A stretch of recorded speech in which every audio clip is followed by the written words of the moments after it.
Welcome back. Welcome back to Fan of Power. I'm Josh. And I'm Patrick. Oh, I'm Jeremy. What would your name be if it wasn't Josh? If it wasn't Josh? Well, my mom has told me in the past that she wanted to include like her lineage in my name originally. So my Paul would have been Joshua Townsend. And all I could think about as a young child hearing that was, I already hate writing my name on my homework. You need a longer line. For real.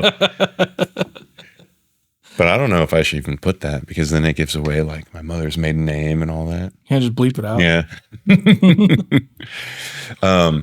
Don't need that floating around. Don't need that floating around, no. But you don't want to steal my identity anyway. Like you wouldn't get much out of it, I don't think. Reverse identity theft. That'd be a good way to get out of stuff. Reverse identity theft? Yeah. Like, here, take it. Take it. Trust me. You'll love it. It'll be great. Is it identity theft if you trade identities? I'm not a lawyer. Yeah. This is not legal advice, but I'm just a silly musician sitting on a podcast. I wonder if you could trick somebody to trading identities. Here. You'll love it. It'll be fun. Let's just trade for a day. Trust me. Before we get too into it, I don't know if you noticed, Jeremy, but if you can see it like on the monitor, it's like right here. Yeah. I think there's something wrong with the camera, but it says like and subscribe. Yeah, I see it right there. Mm-hmm. So Do it. Do it. How are you, man? Good. Yeah. I feel like Pretty good. we were just together. We were not too long ago. Not too long ago. Missed a couple weeks, but now we're making up for it. Mm-hmm. Indeed. How's your last few days been? Doing a lot of mastering stuff, Yeah. a lot of mixing. It's always nice when like the first one gets approved. Ooh, yeah. And you're like, I'm in the right ballpark now. But it was an interesting day because I had like a bunch of stuff get approved first go. And then one person's like, I'm not really feeling it. I'm not going to use them. And that's fine. Sometimes you just don't meld with somebody. Yeah. Dang. One person can just rattle the whole project. Oh, it's not their fault. Not their fault at all. It's their ears' fault. It's just, you got to figure out who you work well with. That's all. Speaking of like mixing and mastering, I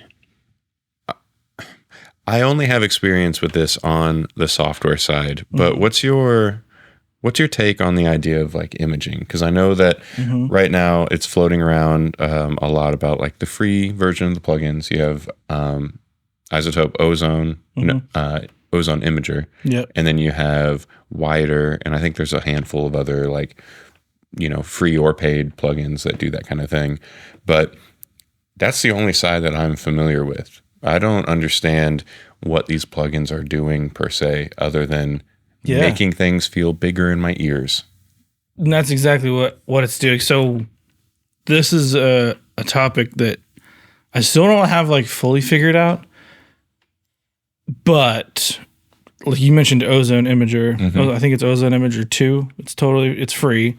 And that's one of the most powerful free plugins out there. It's wicked. Like I know dudes mixing huge records using that. And like we also all have Ozone, like the real imager.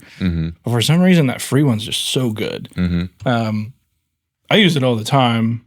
Not necessarily when I'm mastering, but in the mix stage. For sure. Like, I mean, sometimes in a master you need to do some amount of imaging, but I'm not trying to like change up what's already in the mix itself. Cause like the whole thing of do no harm, stands with a master. But on the off occasion, like I'm not really going to use that on a master. I think you probably could. You got to, it's one of those things you got to be really, really careful when you're looking at a master as a whole. You do too much of that and it can go way too far because it's all about like it's adjusting the phase. It's like tricking you into thinking it's wider. So you're never going to get just a larger stereo picture for free. You're going to lose something. And then most of the time that's mono compatibility. The interesting part here is when you're talking widening, like it can catch a bad rap or people use it way too much. Yep. There's a mixer who's like huge. I mean, he's been huge forever. Serban Gania. I know I'm not going to say that right. I remember trying to find information on this guy for like over a decade. Like he's been mixing number ones longer than most people have been alive, probably. Not that he's that old, but this guy, his credits are unbelievable, and I guarantee you've listened to some of his mixes. But there's a playlist between him and Manny Marroquin. I think Sonic Scoop put it out.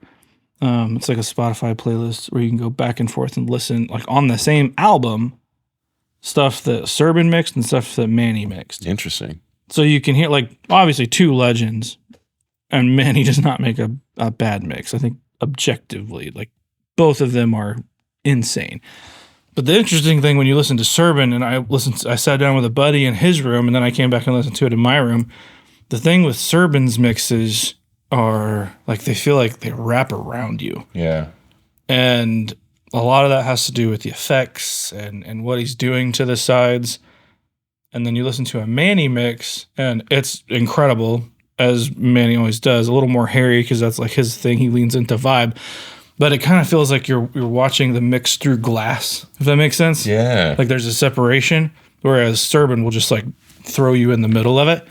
And I think that's from using like stereo imaging stuff and on like effects and tails to like throw them around you and stuff. And then I started doing that on a couple tracks. I'm like, ooh, yum. That's yum, tasty. That's how you can do that. Like without getting to the things that you don't really necessarily care about monocompatibility on, like the main vocal, yeah, maybe don't mess with that too much, but the delay throw on the main vocal, do you necessarily need that to translate on a phone? Probably not, if it's stereo anyway. So why not just throw it to the sides as far as you possibly can and get it to surprise people who are listening in like a binaural aspect on that mix. It's a rabbit hole and a half to go down, and it can be very destructive if you use it incorrectly, but like I think one of the, especially if you're into like heavy music and metal, like Waves S1 is one that can spread stuff. That thing can go way too far, way too quick, and you can obliterate your guitars because the metal thing was always to like hard left, hard right, double track guitars, and then push it a little further with S1, but a little bit because otherwise it'll really jack it up, and it will. I believe, so S1's a paid plugin, right? Yeah. And it's Waves, so probably like $20 or something. Did you ever use Wider? I think it's Wider with 2 R's at the end. It's a free imager, super simple. You have one slider in the middle. But what's funny is that it's a really good way to experiment what it's like to push things too far, because you can go to 100%, but then you can push it to 200%. And it's like letting you know, like, this is too much. Maybe back it off. Is this it? Yeah, that's it. Oh, I thought it had 2 R's. No, I've never seen this. It's a fun little free plugin. Like I said, super simple and straightforward. It does what it does. You can't select specific frequencies the way that you can in Ozone Imager, but there's always workarounds. You know, create another channel with a EQ in front of it, that kind of stuff. I don't really know how often I want to do that unless I'm doing it on a master. Yeah. Like if I'm doing it on a piece in a mix, I really don't care that I have frequency dependent things, because I'm normally wanting to toss something only if it doesn't have this crazy amount of low end energy in it already. Yeah. As if I'm like wanting to widen a tom that has a ton of 60 hertz in it. Like I'm going to ruin the mix anyway. Yeah. Because having that much low end on one side, you're good luck getting your 2-bus compressor to work the right way. I really like it. I don't know how well this plays in a mix context, but when I'm just trying to find creative sounds at home and stuff, using it on bass and using like keeping everything below like 250 super mono, and then kind of widening it in the mid range, and then sometimes depending on what I'm doing, like if I'm adding a bunch of verb or maybe even I will do like a high pass and add chorus or something as well, just trying to get weird sounds from a bass. Then I like to push the top end pretty wide too. But again, start a screen cap here. Maybe we'll find something. Yeah. Down, up, down, up, down, up. Okay. But like I said, I don't know how well that would fit in a full mix context, but it's fun to play around with. For bass, dude, there's a free plugin. It's probably one of the best chorus plugs out there. Tall Chorus LX. Got it. Yep. It's incredible. And that's based off the Juno? I think so. Is that right? It looks right. Yeah. Incredible bass chorus. And it's free. That one's very solid. Although I saw a Sweetwater link. What's that for? I use a similar one, but the Arturia Juno chorus is also very nice. Very fun to use. Well, that's in their bundle, right? Yeah. So that one is a paid plugin, but but the Tall TAL, there's no excuse not to go pick that thing up. It's incredible. Incredible on so many different things too. And it keeps the low end right where you want it. And like on something like bass, when you just want a little bit of movement, it's so good. So good. What are some things that you will usually try to use Imager on? Like, are we specifically saying like an Imager or like a chorus as well? Okay. So that's an interesting little side shoot, right?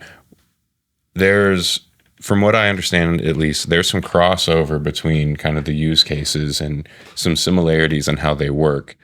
But what is kind of the separating difference between an Imager and a chorus? Because they both deal with like phase to help things feel different. Is it that the chorus is a modulating type of phase, or? I'm going to say this like a total layman idiot, but either way, like if I want movement, I'm going to reach for a chorus.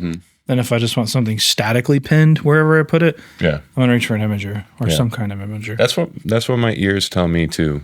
But so I guess for either or both, what excuse me. Oh, choked. The elites don't want you to give this information out. They don't want you to know. They're silencing you. The Illuminati. Oh, why are they naughty? What did they do? Where's the bad little boy? It's bad. And girls. So I guess for either chorus and or imaging, is there a specific thing where you're more likely to apply that in terms of either a track? All of these things are contextually dependent on the sound that the band is going for, the genre. Yeah. What sounds are you getting from the source? All of that. Right. But your personal taste, what do you like to do? I mean, and not to overstate it, because imaging is not something I reach for at every mix. But when it's right, like especially like pop or even maybe like straight ahead stuff where you have one aspect that doesn't really fit with everything else and you need to toss it, or something that's crazy dense and you just need to make some space. So it's not something to like go and be like, oh, I'm going to put this on every mix. Don't do that. This is like the cherry on top. Or every track. Oh, gosh. You get in some problems real fast. Just effectively like reverse the phase. It can change a lot because there's different types of imagers too. Like I talked about Ozone. That's probably the one I use the most. It's free. I mean, I have the paid ones. I have more expensive ones, but Ozone Imager too. Just it's free. Go get it. No excuse not to. Put a link. Yeah, I'll drop links for Tal and Ozone Imager and Wider if you want to check that one out. No, I don't like it.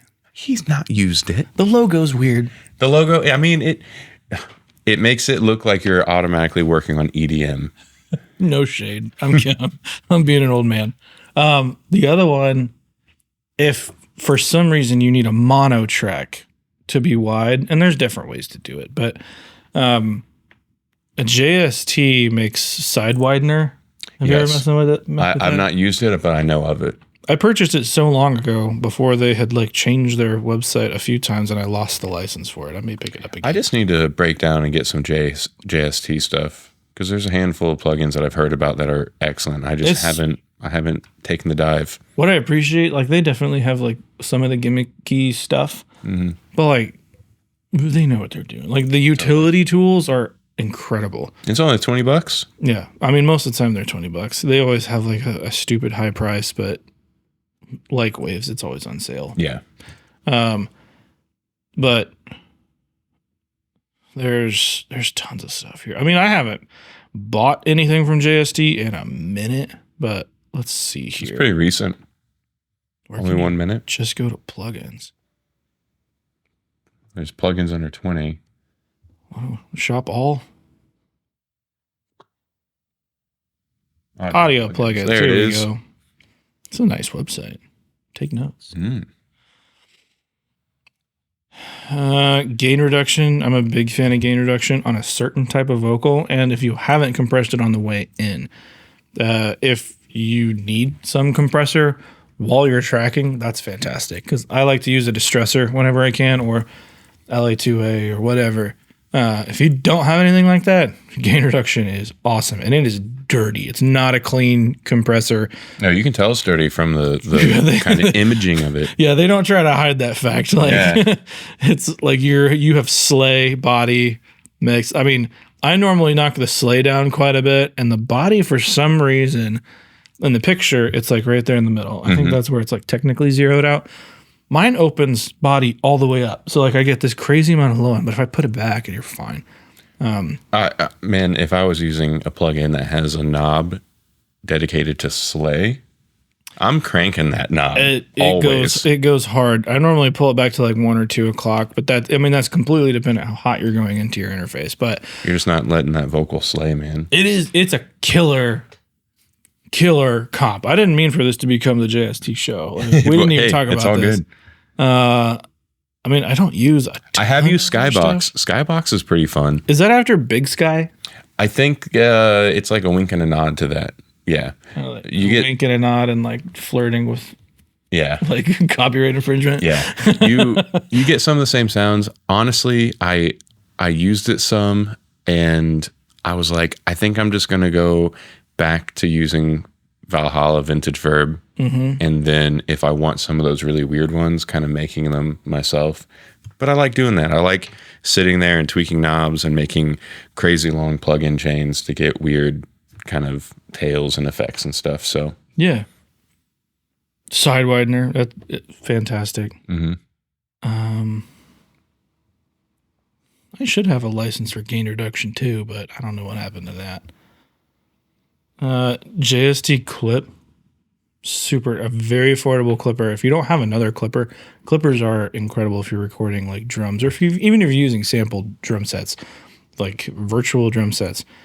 You just put this little knob right here, the 2X knob, click that up, and like 3 little blue dots, like right around 11 o'clock. Turn your trim down. Oh man, that's a tasty little clipper for how much it costs. Transify, I have it. I don't use it a ton, but they've got some amp models too now. So there's tons of amp models. One thing I do use a ton of, and if anybody's watched my channel for any amount of time, the Billy Decker stuff. Yeah. And this is the main reason why I was saying that I need to just take the plunge and get some JST plugins, because after not only hearing what you have to say about the Billy Decker stuff, but also hearing it in use here. And you mentioned like imaging, and there's a fair bit of imaging, like at least perceived, and I don't know if it's like an analog or a capture of what he's doing on the master, but there's a lot going on under the hood with these, which can be a turnoff for some people, but for $29, I use the Billy Decker master on almost every single mix, just to lightly kiss as like an SSL style compressor. And then the drums, I freaking love the drums. I've been getting away from it a little bit, but I still use it all the time. Bass is cool, but Jeremy, are you saying that a fairly simple plugin with only 2 or 3 knobs can be effective and useful? You don't have to menu dive and specifically set really Small parameters? Yeah, and I'll say yes, and I'll say that coming from the person who has like way too many plugins. I actually went through my plugin list and moved a ton to unused, just trying to shrink the list. Isn't it so tedious when you go to add a plugin and it's just like your whole menu is just full? I got an invite to, like, this is part of YouTube, right? Mm-hmm. And then I got an invite from somebody to try out a plugin, and they're like, "Oh, here's your, where's that?" 2 hours later. Triton Audio D20. Triton Audio. Is that who makes the synth plugin? I don't know. It's like a preamp. Interesting. Preamp, and there's like, oh, here's a little cereal. Go have fun. Have you tried it yet? No, I haven't tried it yet. Are you going to? I don't know. It seems, I think I went to the website and it was $89. Mm-hmm. And I mean, it could be unbelievable. And because the other turnoff here is they're saying like, oh, hey, this is AI and machine learning making this preamp the best. Yeah. But effectively, it's just like a saturator. There's a tilt EQ built in and a high pass filter. I mean, they probably have their own algorithm for capturing something. And so now it's AI and machine learning. For $89? I don't know. That seems expensive. Maybe. Yeah. Oh, I don't know how much I should talk about that, but yeah, warmth to full-blown saturation. I mean, this could be the most incredible plug ever, but I haven't tried it yet, so. It looks pretty cool. I'm curious how much it costs. Is the link dead? 59 euros. 59 euros in USD. 63.15. Okay. The dollar's catching up. What is, excluding bundle deals, what is the most expensive plugin that you've either gotten, either like bought or have in use that has been like part of a, I don't want to say partnership, but some kind of deal or something? So it's not that you specifically spent the money, but what is the most expensive plugin in your arsenal? I mean, I haven't gotten a whole lot of plugins. The one that was sent to me to try that's really expensive that I really like, but I haven't made a video on it because I don't really know how to make it a gold clip by Schwab Digital. Okay. It's incredible. Like, we talk about JST clip as a clipper. This is essentially a clipper, but it's like a mastering level clipper. That's insane. Like, I'm used to converters, and that's a whole discussion, but there's a whole side to converters that's kind of BS, and then there's a side of it that's kind of true. So, but this feels like hitting really, really good converters, and it breaks up in such a nice way, but it is so expensive. Yeah. It's expensive, but very worth it. If you're doing that kind of stuff or self-producing, you want as good of a master as you can, and you're good enough to master your own stuff, which most people are. They're just afraid to do it. Yeah. Yes, that's so true. I think my most expensive one is from years ago. I don't know what its value is now, but I got Omnisphere like years and years ago. That was pricey. Yeah.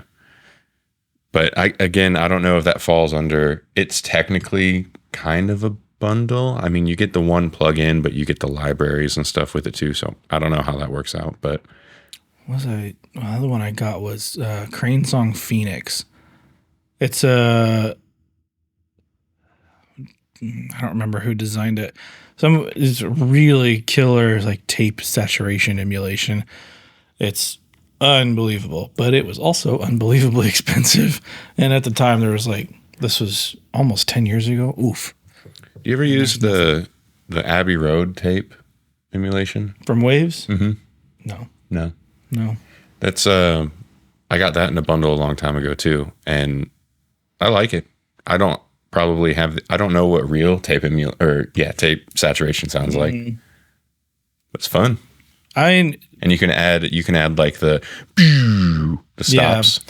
Yeah. Like I feel like a lot of tape things are either they're going to be really true to like hitting tape, which really should be subtle.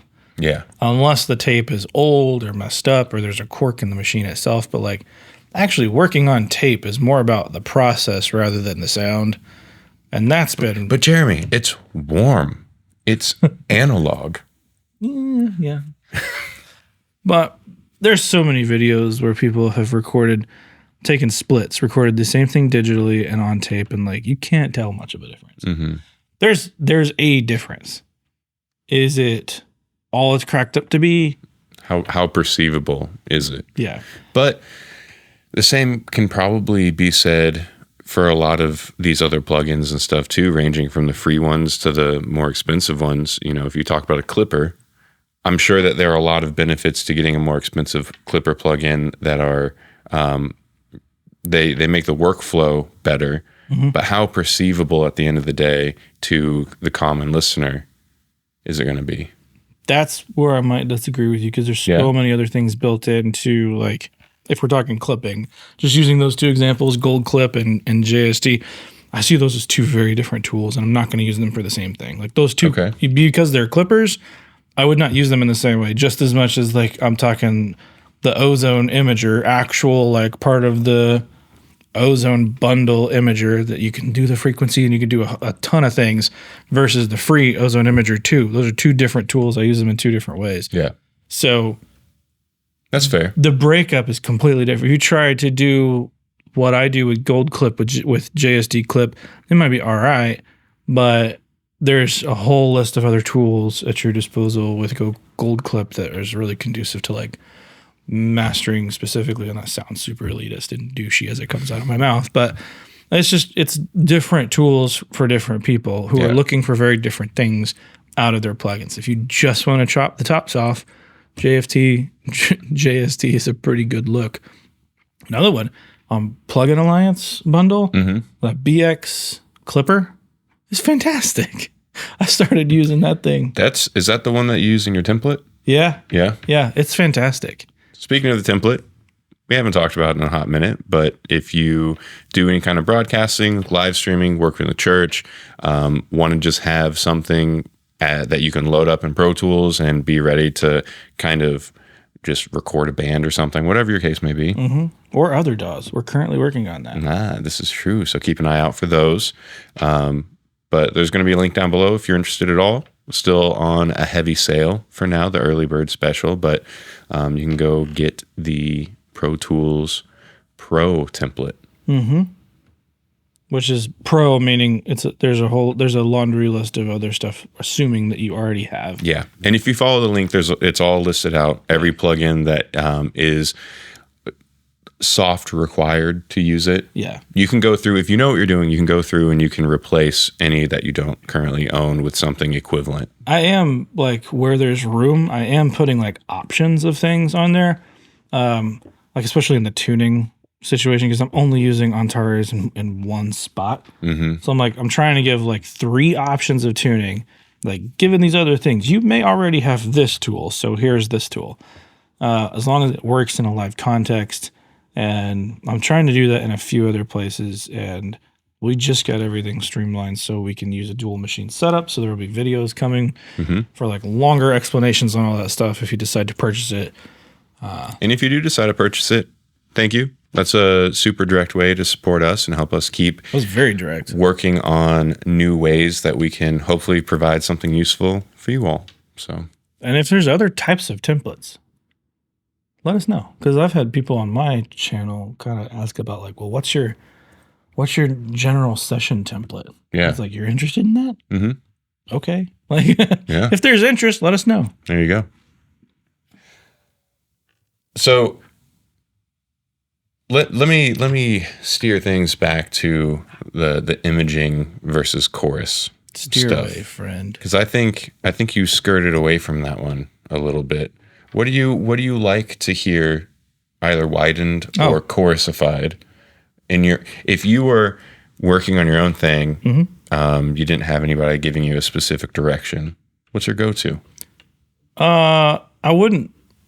I mean, if it's mono right off the bat, I wouldn't just reach for an imager.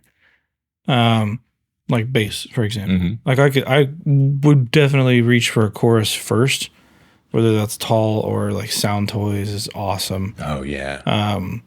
And then if I still want it wider, I would reach for an imager at that point, which it happens. Things that I like to widen anyway. Sometimes guitars, especially if the mix is dense and I need some space in the middle, I'll push them out slightly because guitars can like really start to tell you if something's happening in the phase. You just, by the way, fairly recently released an entire video talking about phase and guitars. And and how important. If you haven't seen that on the Recording Studio Loser channel, insanely worth the watch. Even if you already know about it or have no idea about it, the difference is really drastic. Super clickbaity title too. Oh, what's the title? I think it was like the one weird trick to get your guitars better. But it actually works, so it wasn't clickbait. I mean, and it truly is one weird trick. It is a weird trick, and it's easy. That was an interesting one. I know I keep skirting this. We'll come back to it. Okay. But on that video, I got so confused because it was not well received at all. Really? No. Because anytime I put out a video where I have any kind of a plug-in tool, people are like, "Oh, you could do this for free. Oh, you could do this for free." But then you did it for free. So then I did it for free. They're like, "Oh, why don't you just use Precision Time Align? I did see that. Why don't you just use Auto Align? Like, these are a couple $100. Yeah. And you just watched me do it for free in like 3 seconds. The video's longer because I'm explaining why and how and to giving get to that point. examples and everything. But like, so many people were like, "Well, just use Auto Align." And there was one comment where I'm like, I'm still waiting for this guy to reply. I might check and see if he did. But he's like, "Bro, there's such an easier way to do it." And I was like, I hit the nudge button. 1, 2, 3. I'm done. What's the easier way? Just use guitar plugins. Sorry, I'm sassy today. Software amps. That's the easier way, Jeremy. But even there, if you want to use like different cabs or mix things, you got to think about phase. Yep. I guess the easier thing would just be not to do that. That's boring. Mono everything. Everything. Sorry. That's hilarious. What were we talking about? Oh, the things I do like to be things that you like wider. Things I like automatically make wide. Almost not every time, but like, because like you said, you don't use these tools on every single track. No, but things I'm not afraid to push like insanely to the sides, like delay tails, reverb tails. Yeah.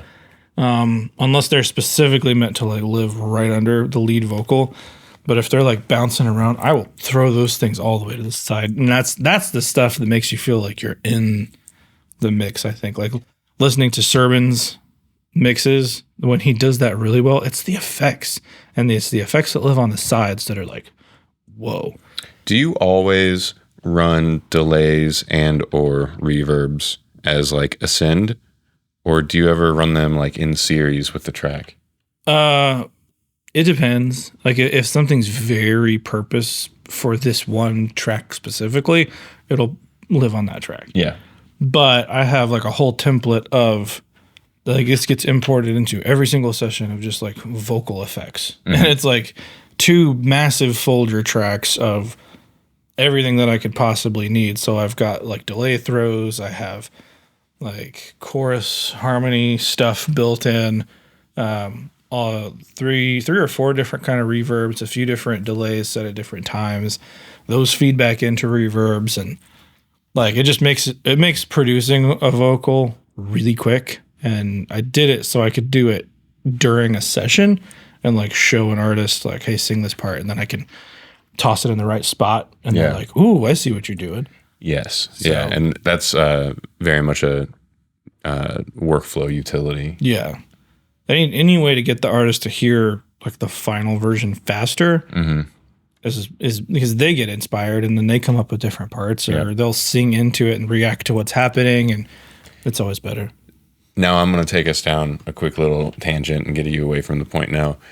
Speaking with all of that of playing into these sounds and having them inspire you in the process, with Joshua Powell, we're working on demoing out a few new tunes. And when we're done with this, I want to show it to you and see what you think about this thing. But I was toying around setting up our vocal chain for some screams and doing the whole like cascading compressors to get more hair on it, that kind of thing. And when that was done all software based, because we don't have a lot of outboard gear, but that was all done on the Apollo. And then once it comes into the DAW, I was like, this is still, it's missing some girth to it. It's missing some hair to it. But I want to get us recording. And so I'll put some more saturation in the DAW, and then I can come back and I can manipulate it later. Have you ever used the minor preset for Saturn under the effects tab? So FabFilter Saturn. I was just clicking around while he was warming up, and I come across the minor one. And minor preset. The minor preset. So it like MINOR or ER? OR. Yeah. Okay. So there's a major and a minor because we're doing screams and the key of the songs in a minor key. I went with the minor one, but it adds like saturation to the dry signal, but then the wet signal, it splits up and applies like octavers and modulation stuff to it. Dude, I want to show it to you because I was so stoked when he started screaming into that. It was cool. Some people call it a hack or a trick or whatever, but no, it's an effect. On screams, you're messing with them like crazy. Yeah, it's an effect. If you get like vocal only stems from almost any big song, any popular song, even like heavy metal stuff, like you're gonna hear octaves that you can't perceive in the mix, but like they are like little altar boys used everywhere. Oh, dude, like, one of my favorite plugins. Yeah, I love little altar boy. But it sounds like this is kind of doing that for you. It's doing that, and there's some extra zhuzh to it. Huh. It's interesting. On that thought, yeah, their vocal layers are so prominent, and when I was learning about all this in college, it was really popular for people to want to do whisper tracks. Oh, yeah. Is that a thing still? Was it ever truly a thing? I still do them. Yeah? Yeah. Oh, yeah. I mean, every song is going to be different as far as what you need, but I guess every track here is a whisper track. Whisper Studios. I heard it from I can't remember where I heard it, but there was a vocal production that blew my mind on a song. I don't know if it was a mix with the masters or something like that. And he was just showing the vocal only stems. And that's after this is when I got into like, I want to get as many vocal only stems as I possibly can. Yeah. And it was, what did he say? How did he put it? It was, if you can listen to just the vocals and the effects and you still can perceive the arrangement and the chordal structure of the song, then you have enough tracks. I like that idea. And they don't necessarily all hit when you're listening to the mix as a whole, but it just provides this like huge wall and support to the lead vocal, which is what it's all about. So it's not like you just want to toss 100 tracks, but at the same time, it's not uncommon to have like 50, 60 vocal tracks on a song. Yep. Like, and some of them aren't necessarily heard, but they're felt. Yeah, for sure. Or they're just used for this weird ethereal thing happening in the background that you thought was an instrument, but it's a vocal, or it's just wild. So, what will you make wider? You'll throw a chorus on a bass sometimes. Yep. Throw a chorus on a bass sometimes. Vocal effects almost always Vocal effects get you push to the side. Like crazy. If there's like a synth part or strings that need to go out, guitars. I'm not heavy handed with anything most of the time besides effects. I love to throw those. Yep.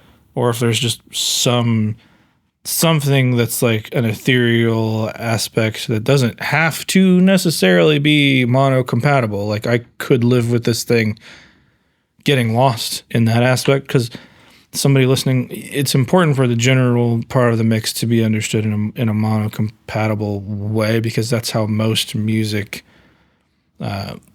discovery engines work, it's going to be mono. So as long as it still sounds good, that's important, but I'm not so precious anymore about making sure everything is mono compatible. Yeah.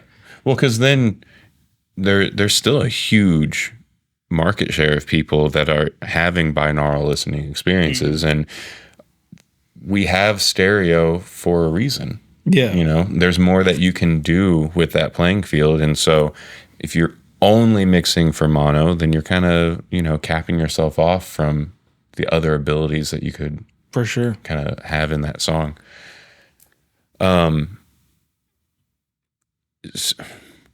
What about, is there room in this conversation for doubling? Because I feel like it almost, Oh, yeah. they almost kind of play hand in hand in my mind. Yeah. I mean, if imaging is something you're going to use to make something wider, but to make it wide, there has to be different aspects of whatever that source is. If either it's a stereo source or you're making some source stereo via stacking, doubling, quadding. On a vocal, I will always have somebody do a lead vocal, at least recording it. Like, give me 4 really, really, really good takes. Once we have that, I know I could comp anything that I need pretty much. And then after that, I want another double down the middle and a left and a right. Yeah. And this is how you get to the 50 vocal tracks on a song. And that's just exactly what the lead vocal is doing. That's not BGVs. That's not hype stuff. That's not the ear candy stuff. That's not auxiliary stuff. So we have an upcoming song, Tune the Harp, that we did here with Jeremy. And I wish that you could see, there's one snippet where we have layered vocal harmonies, and it's like literally one word at the last chorus of the song where most of the band right? Yep. Love. Yep. But you're scrolling through the song and the DAW looks normal, and then you get to this spot and it's just like vocals. I think we did like 40 or 50 tracks on just for the one word. Yeah. But it's dope. It's cool. We did the same thing on Coffin Club, the one that's out right now, when you guys did the whoo. Yeah, that's true. During the breakdown. Yep. Kind of the same thing. Kind of the same deal. But that's where if you do any kind of self-recording or work with a band or anything, and you're kind of trying to see how you can get more life into a song, start stacking vocals if you don't do it already. It is incredible the amount of difference that even just doubling the main melody or having like a sub-octave version of the melody that's just tucked back real nicely. And so many artists, when they come in and they want like an estimate of how much something's going to cost in the studio, how much time it's going to take. Like, well, the song's only 4 minutes. I can get this done in like 45 minutes. You really can't. Like, if you're already cutting yourself off at the knees if you don't want that potential. And there are some sessions where this is not right. Like, I have a video about to drop. I think you're going to edit it, the vocal production one. Oh, yep. Where, like, for this artist, it didn't really make sense to stack vocals because it was very straight ahead country stuff. But it's like a taste of what happens, like, in a vocal situation.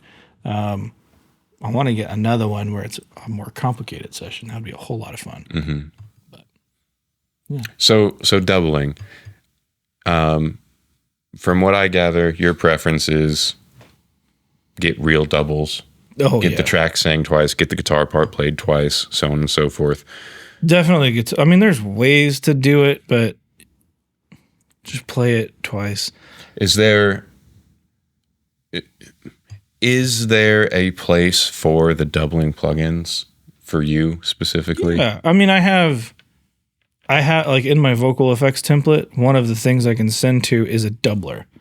Like in the event that I don't have one. And that's a very different sound than actually doubling. And it's, yes. So, because I mean, if you're just using like Waves doubler and they have like the 2 or the 4, I think it gets up to 8, whatever. Like those things are copying it and then using phase and modulation to like you see the little bubbles going like this on the screen. To make it kind of feel like it's a different take, but it's not a different take. And I know technology's come crazy far and you can like build a double from a normal one. Then I've done it, but it's not as fun, and it definitely takes some work. Whereas you could just record it again. If you have that ability, just do it. Always get way more from the vocalist than you think you're going to need, because you'll probably use it. And if you don't, it's as easy as muting it, and you lost 20 seconds in recording it, as opposed to 20, 30 minutes trying to build it after the fact. It's just... My thought kind of goes to the people that maybe they are getting sent songs to mix. Okay, yeah. In that case, you got to do what you got to do. Yeah, you got to make it happen. So you like to do the doubling for real, but what about? Let me take it back to imaging, because my ears know what's happening, and I can understand, I guess, the physics side of how phase works and how you can use that to trick yourself into hearing it on a wider sound stage.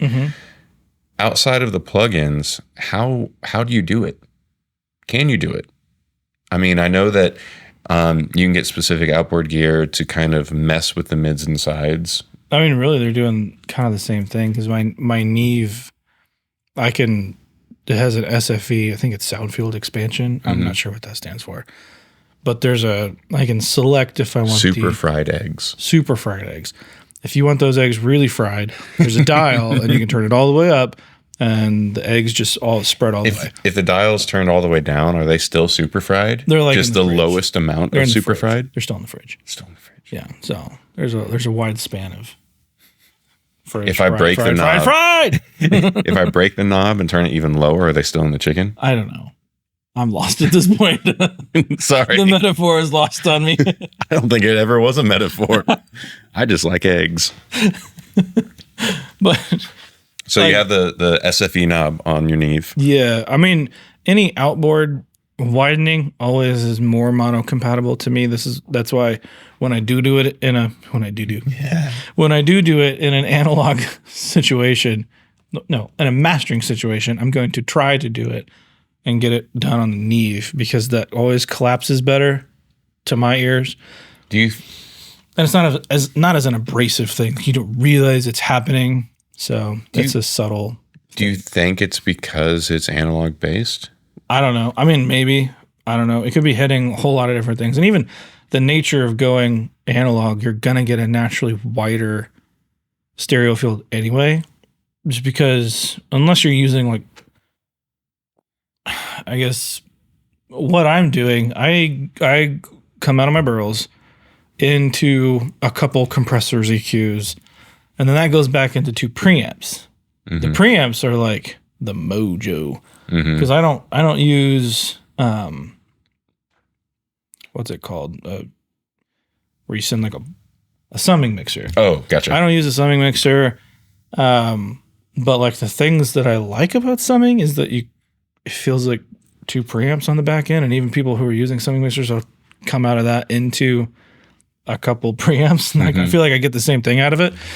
And it's the imperfection in the circuitry that we kind of tend to like. So even though I sit there and I level mash it, and I use signal generator to get it spot on so that they're like the same level left and right, there's difference in those circuits, even though they're identical preamps. Yep. And I'm using Ventec 573s, and they sound cool, but there's going to be a natural widening there just because they're different. Yeah, because they're different. Yeah. Interesting. I never thought about that side of things before. That's pretty cool. I love doing that. It feels so much easier to mix when you just hit some preamps. It's nice. Anybody with preamps, try it. Even if you're going into an Apollo, go out of the Apollo, maybe try some unison preamps on your Apollo. Maybe it'll work. Yeah. I like it. Well, is there anything else that you want to say about chorusing, imaging, doubling? Any words of wisdom? I don't know who needs to hear this, but pee pee poo poo pee pee. Words of. There you go. I thought you were going to say something like, I don't know who needs to hear this, but don't widen it as much, or turn the mix down on the chorus, or something like that. I'm sassy today. I don't know if that qualifies as sassy, but I like it, whatever it is. I'm in a weird mood. I had a PR at the gym. I'm in a weird mood. So, have we put this one to rest at this point? I think we probably have. Meh. My eyes are never good enough. Time to for see. Rex. I think so. Tyrannosaurus Rex. Record Rex. Oh, can we get a little mascot? Oh A yeah, little graphic mascot. yeah. So when it's time for Record Rex, he comes out and he's like, dino. and it should be Record REX. Mm-hmm. I like that. I like that a lot. I'm giving you more work. Now it's time for Record Rex.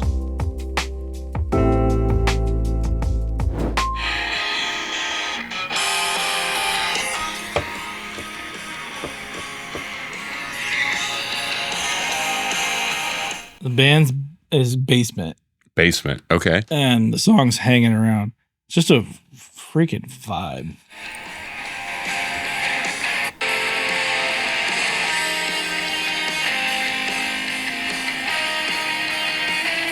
There are vocals. I'm just manning. There you go. Ooh.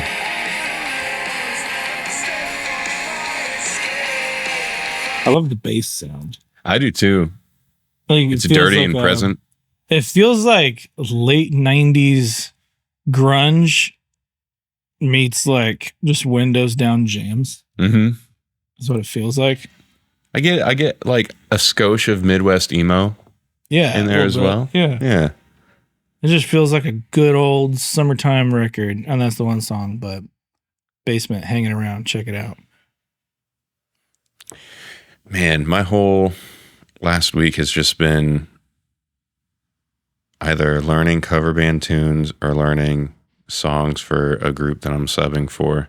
Well, I'd hate to break protocol, but if you don't have one, I can give 2. You can give 2 if you're ready for 2. I'll give you 5 seconds.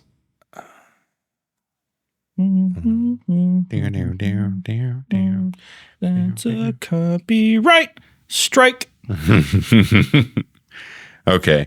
I don't want to give a Half-hearted wreck. half-hearted wreck. I don't want to be anything less than extremely excited. So I want to hear both of your wrecks, and I'll make it up to you somehow. Okay. Well, we know the emoji is going to be a sad face down there if you made it this long because Josh disappointed all of us. I did. All right. You're right. Strawberry Girls. Ooh. I thought you'd like this one.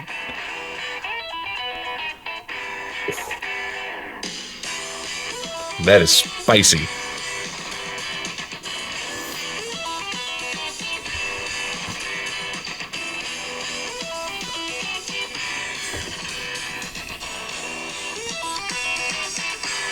Get past the intro. Yeah. Then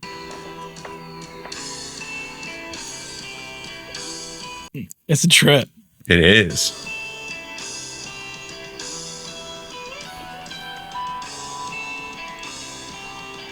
I know nothing about this group, but I'm in it. Is it all instrumental?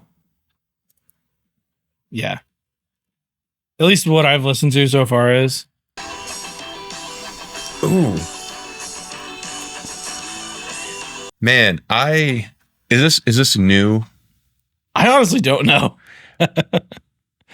If it's not this kind of, I don't know, the sentiment that I have is the same. But what I was going to say is I am so in love with this kind of path that it feels like Polyphia kind of picked up the torch from Chan. And it's just like, 2015. really? Okay, so the sentiment remains the same. This whole vein of music that seems to be cropping up more and more, I'm all about. But that's 2015? This is like right alongside Chan. That's wild. Yeah. Like this is, I didn't realize how old it was.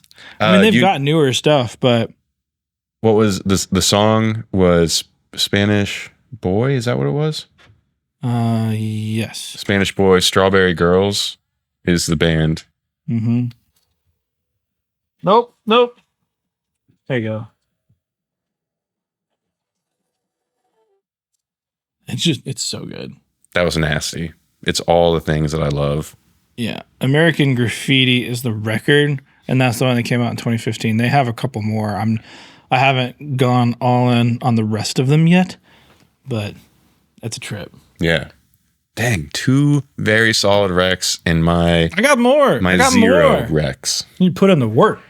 Man, I do. Put a sad face and a thumbs down and say it's okay. We still love you, Josh. In the comments, you can blame me for all your problems. It's okay. all of them, at least this week. Yeah. Yeah. Well, if you stuck around this long, I guess just hit like and subscribe. You can just go ahead and do it. You can see the shame in his face. That's what I say down. before I let people know about what emoji to use. And we already have one picked out, 2 technically. Just tell me how bad I am, but also help me feel a little bit better by liking and subscribing. All right. Bye.